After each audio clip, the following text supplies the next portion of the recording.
agent wide receivers, and free agent wide receivers are kind of hit and miss. Golden Tate wasn't worth the money. Terrell Williams, Raiders, wasn't worth the money. Some guys have been worth the money. But I will say this. The Giants didn't do this just for Kenny Golladay. They did this for Daniel Jones. They put Daniel Jones on the clock because the era of patience is over for quarterbacks in the NFL. And Daniel Jones last year had 11 touchdowns in 14 games. They have loaded this offense up. Saquon Barkley, a top 3 back, is returning. They went and got Kyle Rudolph, a very good veteran tight end, with Evan Ingram. Now you got 2 of the top 10 tight ends in football. Now they've got Kenny Golladay at number 1, and he is a number 1. You have Darius Slayton, one of the fastest guys in the league, as an over-the-top receiver. You have Sterling Shepard, one of the best slot receivers. Don't be surprised if they don't shore up the offensive line again this year. This is about Daniel Jones. They're giving him until Thanksgiving. That's all this is about. And by the way, Tom Brady was 43 with no OTAs, a new playbook, a new coach, no preseason, no camp, no anything, and won a Super Bowl. Now, I'm not saying Daniel Jones has to win a Super Bowl, but you got the same coach, you got the weakest division, you've got the same playbook, you've got Jason Garrett, who's a way above average offensive coordinator. Daniel Jones has to make the playoffs. That's how I look this morning at the New York Giants. If not, you got the wrong quarterback. This is what Cleveland did. If Baker Mayfield didn't make the playoffs this year, they would not be giving him a contract extension. It would be over in Cleveland. They went and got him 2 great tackles. They went and got him 2 great backs, Austin Hooper, David Njoku at tight end, OBJ, and Jarvis Landry. The Browns were basically saying, Kevin Stefanski and his crew came in and basically said, we got to figure out if Baker Mayfield can play. So we're going to load the offense up, not really spend a ton of money on the back end of the defense, which cost them eventually, and we'll find out if Baker can play. And Baker did get them to the postseason. So what does that mean? That means this year for Baker is essential. They just fixed the back end of the defense. Now Cleveland not only needs to go to the playoffs with Baker on that rookie contract, they need to win multiple games in the playoffs. If they can't win multiple games in the playoffs, I mean, Mitch Trubisky got to the playoffs. That doesn't ensure anything. Baker has to win now with Cleveland's free agent acquisitions. Baker has to win multiple playoff games. Pittsburgh's dovetailing. Cincinnati's not there.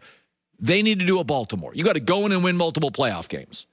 And that's what the Giants are saying. Our division stinks. Jason Garrett's a top 5 coordinator. You got camp. You're going to have OTAs. We gave you stars everywhere. It's a great receiving core now. It's an excellent receiving core.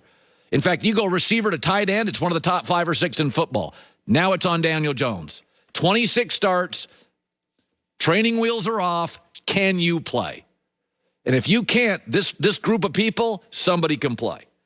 So to me, I'm okay with this. I think all these quarterbacks now, you got to give them about 25, 26 starts, and that's about what he's got. He showed signs of promise. He's a turnover machine, but he did get better at the end of last year. But that Kenny Golladay move, that's just for Daniel Jones. That's a Baker Mayfield move. We're going to give you a bunch of people. You got to make the playoffs. And by the way, Baker made the playoffs in a much better division than the NFC East. So give Baker credit. Baker got to the playoffs through Baltimore and through Pittsburgh, and Cincinnati with Burrow was better. This is a nonsense division. This is a winnable division. I mean, Washington's got Ryan Fitzpatrick at quarterback. Cowboys defense, postseason player he is. Boy, he's a great regular season player. He's healthy, gives you 80 games. He plays his butt off, he gives you 35. He was an insurance policy. Because your big money is on KD and Kyrie, right? That's you're betting on them. So you bring James Harden in, knowing that KD is brittle. Shocker, he's hurt again. And Kyrie, you never know what night he shows up and what doesn't. We've seen that this year. So James Harden is an insurance policy. Everybody thinks, oh, you're stacking the deck. But when you invest in KD and Kyrie, you just want to make sure if they're hurt, you get to the playoffs. And James Harden, I mean, look at Houston now without Harden. They're a mess. Harden is so gifted, he'll get you to the playoffs. He may not do anything there, but he'll get you there, and then KD and Kyrie are healthy. That's the reality. Brooklyn owned it. KD gets hurt, Kyrie's not trustable. Harden will get us to where we need to go, and then hopefully the band's back together for the playoffs. This is now the Lakers' new reality. I don't think it's a coincidence. LeBron went 17 years with no injuries. Now he suffered his second in 3 years, and AD's always hurt. And based on last year, what looks like the Lakers' recipe for success and championships is AD and LeBron get a bunch of time off, show up to the playoffs, and they're great. Now, you'd rather it not be for a calf injury like AD, but he's out for another 3 weeks. It'll be over 2 months. Kind of a semi-blessing. It's not a career-threatening injury. LeBron, you wish it wasn't a high ankle sprain, but he'll be out for a month or more. He'll be rested. I mean, remember, LeBron didn't want to play in the All-Star game. He wanted rest. He's like, this condensed schedule is too much. He knew what was happening. He's like, my body needs rest. He didn't want to be in the All-Star game, but he's a good sport. So the reality is the Lakers need a third star. It's not stacking the deck. This is why I've been a big proponent of Bradley Beal. I don't know if Bradley Beal would be a great playoff player. I know Harden isn't. I don't know if Bradley Beal would, but he's a great regular season guy. Bradley Beal gives you 80 games a year. So you bring Bradley Beal in, and if an AD who's brittle gets hurt and LeBron is aging, you got Bradley Beal in there to drop 40 a night, keep you relevant, keep you as a top 4 or 5 seed in the West. And then when AD and LeBron come back for the playoffs, you're ready to win a championship. That is the reality when you have an AD or a KD. They're not built for 82 games. It's okay. Big Ben last year wasn't very good when they asked him to throw 60 times. It's much better when they ask him to throw 24. Lamar Jackson's probably better when you ask him to throw 29. There's nothing wrong with that. There's certain running backs. They're not built to take a beating. Some running backs are smaller, more slight. They're not built to do 37 carries like Derrick Henry, who's like a refrigerator rolling downhill, or Adrian Peterson, who just can play forever. Not every running back's like that. So I think when you get an AD or a KD and you know they're brittle, and then you have a LeBron who's aging and a Kyrie who can be a little inconsistent, the Harden and the Bradley Beals it's okay.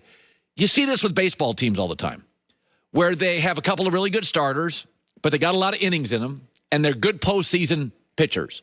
And about July or early August, they put them on like the DL, 15-day, 20-day DL, save their arms. They got a little tendonitis. We know they're great for the playoffs. It's not a career-threatening injury. Let's put them on the shelf. Let's get them rested for September and October. And so I do think the Lakers need to go after a third star. Listen, Brooklyn just owned it. I mean, Brooklyn's not stupid. They're like, listen, KD gets hurt. Kyrie, I don't know. Harden will get us to the playoffs. Hopefully they all then can join, and you have a great run. And I do think if you have to be honest about it. Remember, all the Lakers need to do is get into the playoffs, because it's strange after all these years, but nobody in the West really. Utah doesn't, Denver doesn't, Portland doesn't, Phoenix doesn't. None of them really have a LeBron defender on the wing. It's kind of the weakness of the team. And so all you got to do for the Lakers is just get into the playoffs. You can either be an 8 seed and beat Utah the first week of the playoffs, or be a 2 or 3 seed and beat Utah in the 4th week of the playoffs. But I don't think it's the end of the road for the Lakers. I think in a weird way, this is their recipe. Give AD 2.5 months off in the regular season, and LeBron wanted time off. You wish it wasn't a high ankle sprain, but I don't think it hurts or dims their playoff chances at all. In a weird way, it's kind of LeBron out for 6 weeks, kind of the best way to get his best game come May and June. All right, so I saw this story. I thought the best free agent on the market was Kenny Golladay. He's a wide receiver. He struggled sometimes with health, but he's a great talent. And the New York Giants went and got him. I don't know what it is with New York, but the last few years they spent a lot of money on free agent